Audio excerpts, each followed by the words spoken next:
ጤና ይስጥልኝ ከድሬ ቲዩብ ወንዙ መላኩ ነኝ። አይኤስ ሁለተኛውን ጃፓናዊ ጋዜጠኛ መቅላቱን ይፋ አደረገ።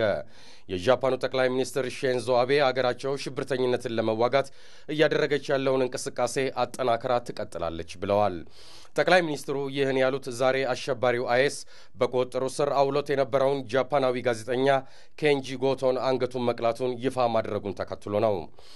ሺንዞ አቤ ቶኪዮ በዚህ አይነቱ አረመናዊ ድርጊት ቶኪዮ ተሸማቃ በሽብርተኝነት ላይ ከጀመረችው ዘመቻ አንዳች ስንዝር አታፈገፍግም ብለዋል።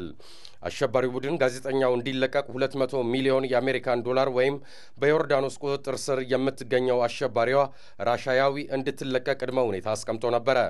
ጃፓን ግን ከአሸባሪው ቡድን የቀረበላትን ጥያቄ ውድቅ አድርገዋለች። ዛሬ ላይ የተሰማውን ይህን ድርጊትም ዓለም አቀፉ ማህበረሰብ ክፉኛ አውግዞታል ሲል የዘገበው ቢቢሲ ነው።